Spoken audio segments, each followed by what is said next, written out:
Hello everyone, welcome back to my channel. So today we are going to discuss important articles from the Hindu newspaper. So first article is related to India's goods export. So first point regarding this article, India's export reached new high.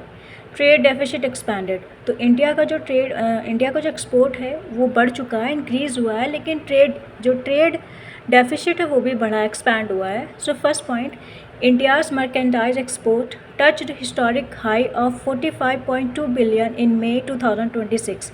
तो India को जो merchandise export मतलब mainly जो goods का export होता है उसने touch कर लिया historic high of 45.2 billion dollar in May 2026. Record किया है 18% increase compare to the same month last year के कंपेयर अगर आप कंपैरिजन करोगे तो 18% इंक्रीमेंट हुआ है इस साल. Services exports also showed strong momentum, rising 13.2% to $36.8 billion dollar during the period. तो सर्विस एक्सपोर्ट भी बढ़ा है, उसने भी एक स्ट्रॉन्ग मोमेंटम शो किया है, राइज हुआ है 13.2% which is now $36.8 billion dollar during the period. Next point, despite the export search, माना कि ऑल्दो कि जो एक्सपोर्ट है वो सर्ज हुआ है, इंक्रीज़ हुआ है, लेकिन जो इंडिया को ओवरऑल ट्रेड डेफिसिट है वो भी वाइड हुआ है, बढ़ा है, एक्सपैंड हुआ है, which is $10.5 billion dollar. Mainly reason क्या है? Because imports increase faster than export, क्योंकि जो हमारा इम्पोर्ट है वो हमारा लगातार बढ़ रहा है दैन एक्सपोर्ट. जितना हम एक्सपोर्ट कर नहीं रहे उतना हम इम्पोर्ट कर रहे हैं, मतलब बाहरी देशों से हम अपना सामान ज़्यादा मंगाते हैं या कि हम अपनी कंट्री से ज़्यादा भेजते हैं. Next, broad base export growth. First point, export growth was supported by higher shipment to major market including Singapore, China, United Kingdom, Tanzania, Bangladesh, Germany and South Africa. तो जो एक्सपोर्ट ग्रोथ हुआ है वो कहाँ हुआ है, किसने सपोर्टेड हुआ है? सपोर्टेड बाय क्या, मतलब इसके क्या रीजंस हैं? Supported by higher shipment. कहाँ मेजर मार्केट जैसे सिंगापुर हो गया, चाइना हो गया, United Kingdom, Tanzania, Bangladesh, Germany and South Africa. Growth observe की है across a wide range of sector. कहाँ किस सेक्टर में ग्रोथ मतलब ऑब्जर्व हुई है या बड़ी एक्सपैंड हुई है, जो रिफ्लेक्ट कर रहा है एक diversified export performance rather than dependent on a few industries. तो इससे क्या शो हो रहा है कि इंडिया ने अपना जो एक्सपोर्ट है उसको डाइवर्सिफाई किया है, ना कि वो डिपेंड है केवल वन या फ्यू इंडस्ट्रीज़ पर. Next point, export of electronic goods increase by 11.6% reaching $5.1 billion. जो इलेक्ट्रॉनिक का एक्सपोर्ट जो इंडिया करता है या इलेक्ट्रॉनिक गुड्स का वो भी इंक्रीज़ हुआ है, विच इज़ 6% इंक्रीज़ हुआ है, जो अब पहुंच गया है $5.1 billion.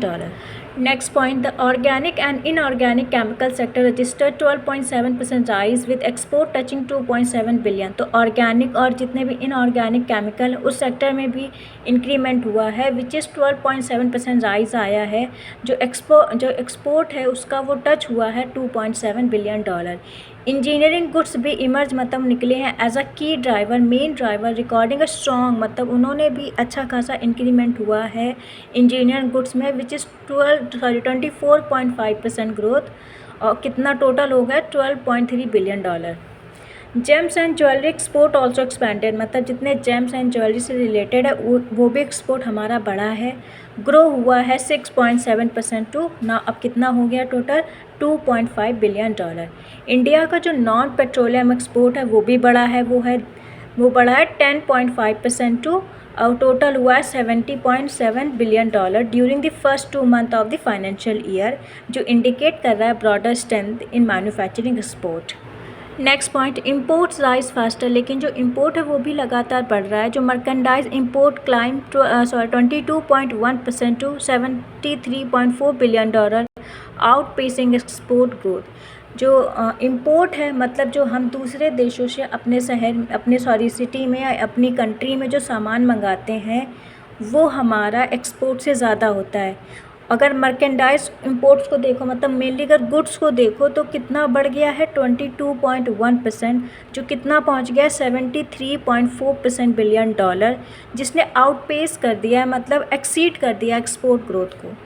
Next point, as a result the merchandise trade deficit widen to $28.2 billion. इसकी वजह से जो मर्केंडाइज ट्रेड डेफिसिट है वो कितना हो गया है $28.2 बिलियन, जो सिग्निफिकेंटली हायर है दैन द प्रीवियस ईयर, मतलब पिछले साल से ज़्यादा है. Services import also increased by 14.1%, reaching 19.1 billion dollar. लेकिन जो सर्विस का जो इम्पोर्ट है वो भी बढ़ा है, वो पहले था 14.1% बढ़ा है, जो अब पहुंच गया है 19.1 billion dollar. Next article is related to wholesale price index. So first point regarding this article, wholesale price index inflation rises sharply in May 2026. तो wholesale price जो इंडेक्स है उसकी जो इन्फ्लेशन है वो बढ़ी है, राइज हुई है शार्पली इन मे 2026। इंडिया की जो होलसेल प्राइस इंडेक्स है इन्फ्लेशन वो एक्सेलरेट हुआ है, मतलब इंक्रीज़ हुआ है टू 9.7% इन मे 2026, जो मार्क कर रहा हाईएस्ट लेवल सिंस कब से the introduction of the revise index series. इसमें सबसे ज़्यादा इंक्रीमेंट आया है कब से, जब से इंट्रोडक्शन हुआ है न्यू रिवाइज इंडेक्स सीरीज़ को। Second, the rise was mainly driven by higher prices of crude oil, natural gas, mineral oils and manufacture products. मतलब जो राइज आया है इसके रीज़न क्या है, higher prices of crude oil, natural gas, mineral oils and manufacture product, जो indicate कर रहे हैं कि strong cost pressure across the economy. Next, new WPI series introduction. तो न्यू जो WPI सीरीज़ आई है इसमें क्या क्या इंट्रोड्यूस किया है, गवर्नमेंट ने लॉन्च किया है revise wholesale price index series with 2022-23, मतलब इसका बेस ईयर भी चेंज कर दिया गया है। पहले 2011-12 था, अब 2022-23 कर दिया गया है। जो न्यू बेस ईयर है, जो इसने रिप्लेस कर दिया है अर्लियर बेस ईयर को, better reflect current economic condition. इसका रीज़न क्या है, जिससे उनको बेटर रिफ्लेक्ट हो current economic condition. Due to the revision in methodology and base year, इसकी वजह से direct comparison with older historical data are limited. Next point, introduction of producer prices indices. तो एक न्यू इंडेक्स लॉन्च हुआ है which is producer prices indices. इसमें क्या क्या ऐड हुआ है, along side the revise WPI, मतलब साथ में जब WPI को जो रिवाइज तो किया है उसके साथ में गवर्नमेंट ने रिलीज़ किया है first edition of output producer price index को और इनपुट प्राइस प्रोड्यूसर इंडेक्स को, सर्विस प्रोड्यूसर प्राइस इंडेक्स को। मतलब ये 3 इंडेक्स को गवर्नमेंट ने इसके साथ साथ लॉन्च किया है। WPI को रिवाइज भी किया है, उसके साथ साथ गवर्नमेंट ने इन 3 फर्स्ट एडिशंस को लॉन्च भी किया है या रिलीज़ किया है। जो सर्विसेज प्रोड्यूसर प्राइस इंडेक्स है वो इनिशियली कवर करेगा 7 सेक्टर को, including banking, security transaction, insurance, pension fund management, railways, passenger air transport and telecommunications. Shift from WPI to PPI, तो शिफ्ट किया है फ्रॉम होलसेल प्राइस इंडेक्स से PPI producer price index में। तो government ने announce किया है कि जो प्रोड्यूसर प्राइस इंडेक्स है वो ग्रेजुअली रिप्लेस करेगा WPI को ओवर द नेक्स्ट 5 ईयर, मतलब नेक्स्ट 5 साल में PPI रिप्लेस कर देगा WPI को। WPI कंटिन्यू रहेगा and will be publish during the transition period, मतलब ये कंटिन्यू रहेगा और पब्लिश भी करेगा ड्यूरिंग द ट्रांजिशन पीरियड, जो अलाउ करेगा businesses and institution sufficient time to adopt. Next, now understand producer price index. ये होता क्या है, PPI जो है वो मेज़र करेगा changes in price receive by producer. मतलब कहाँ ये क्या मेज़र करेगा, जो चेंजेस आएगा प्राइसेस में जो रिसीव होगा by producer for goods and services before product reach consumer. तो ये मतलब प्रोड्यूसर लेवल पे मेज़र करेगा चीज़ों को बिफोर प्रोडक्ट रीच कंज्यूमर। ये कैप्चर करेगा inflation from the producer perspective. समझे, जो इन्फ्लेशन है ये मतलब ये कैप्चर करेगा या मेज़र करेगा प्रोड्यूसर के पर्सपेक्टिव से, जो हेल्प करेगा track supply side pressure, price pressure in the economy. Not like consumer inflation, मतलब कंज्यूमर इन्फ्लेशन की तरह नहीं है। PPI रिफ्लेक्ट करेगा price movement at the production stage, provide करेगा early signal of future inflation trends. Next, CPI, WPI and PPI, इनमें comparison करते हैं और क्या क्या डिफरेंसेस होते हैं। तो फर्स्ट, कंज्यूमर प्राइस इंडेक्स है वो मेज़र करता है प्राइस पेड बाय कंज्यूमर।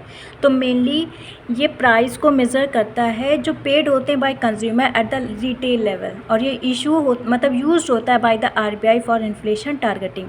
तो RBI इसको यूज़ करता है for inflation targeting. Wholesale price index ये ट्रैक करता है wholesale prices of goods and is commonly use for economic analysis और contract price adjustment. Producer price index ये मेज़र करता है prices receive by producer at the factory gate. Level और include करता है बोथ गुड्स एंड सर्विसेज। याद रखना wholesale price index में सर्विसेज ऐड नहीं होती हैं और कंज्यूमर प्राइस इंडेक्स में और प्रोड्यूसर प्राइस इंडेक्सेस में दोनों में गुड्स एंड सर्विसेज दोनों ऐड होती है।